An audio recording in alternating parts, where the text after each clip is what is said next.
Global star Ram Charan నటించిన orange చిత్రం ఎంత పెద్ద డిజాస్టర్గా మిగిలిందో అందరికీ తెలిసిందే.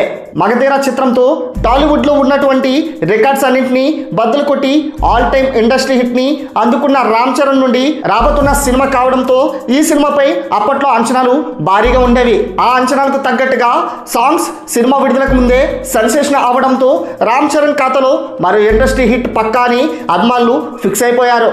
కానీ విడుదల తర్వాత సీన్ మొత్తం రివర్స్ అయిపోయింది. అప్పటి ఆడియన్స్ కి ఈ సినిమా కథ చాలా కొత్తది కాబట్టి నచ్చలేదేమో. ఫలితంగా మంచి క్రేజ్ తో విడుదల అవడం వల్ల భారీ ఓపెనింగ్స్ వసూళ్లైతే వచ్చాయి. కానీ క్లోజింగ్ కలెక్షన్స్ లో డిజాస్టర్ అయింది. అలాంటి సినిమాని గత ఏడాది రామ్ చరణ్ పుట్టినరోజు సందర్భంగా రీ రిలీజ్ చేస్తే సెన్సేషనల్ రెస్పాన్స్ ని సొంతం చేసుకుంది. మొదటి రీ రిలీజ్ లో 3.36 కోట్లకు పైగా గ్రాస్ వసూళ్లను రాబట్టి సెన్సేషన్ సృష్టించిన ఈ సినిమా రెండోసారి కూడా అదే స్థాయి రెస్పాన్స్ ని సొంతం చేసుకుంది. వ్యాలంటైన్స్ డే సందర్భంగా ఫిబ్రవరి 14వ తేదీన ఈ చిత్రాన్ని రెండోసారి రీ రిలీజ్ చేశారు.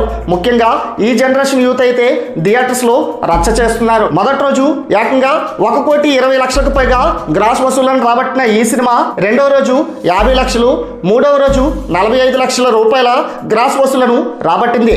ఓవరాల్ గా ఆరెంజ్ సినిమా మొత్తం 3 రోజుల్లో 2,15,00,000 రూపాయల గ్రాస్ వసూళ్లను రాబట్టింది.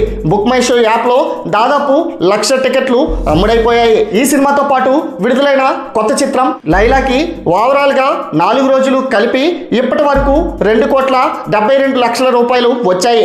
ఆరెంజ్ సినిమా కలెక్షన్స్ లో 0.5% వాటా కూడా లైలా సినిమా రాబట్టుకోలేకపోయింది. ముఖ్యంగా ఆరెంజ్ చిత్రాన్ని హైదరాబాద్ ఆడియన్స్ ఎగబడి చూస్తున్నారు. మల్టీప్లెక్స్ థియేటర్స్ లో ఎన్ని షోస్ వేస్తే అన్ని షోస్ హౌస్ఫుల్స్ అయిపోతున్నాయి. అందుకే ఈ వారం మొత్తం షోస్ ని షెడ్యూల్ చేశారు. ఫుల్ రన్ లో మరో 50 లక్షల వరకు రాబడితే మొత్తం first and second re release కలిపి ఆరెంజ్ సినిమా 6,12,00,000 రాబట్టింది. అప్పట్లో ఫ్లాప్ చేసిన జనాలు 15 సంవత్సరాల తర్వాత రీ రిలీజ్ చేస్తే ఇలాంటి కలెక్షన్స్ రికార్డ్ బ్రేక్ చేయగల సత్తా ఒక్క రామ్ చరణ్ ఆరెంజ్ మూవీకే సొంతం. మరి ఈ రెండు సినిమాల్లో మీకు నచ్చిన సినిమాను కామెంట్ రూపంలో తెలియచేయండి. అలాగే మరిన్ని లేటెస్ట్ అప్డేట్స్ కోసం మన ఛానల్ను సబ్స్క్రైబ్ చేసుకోండి. Thanks for watching.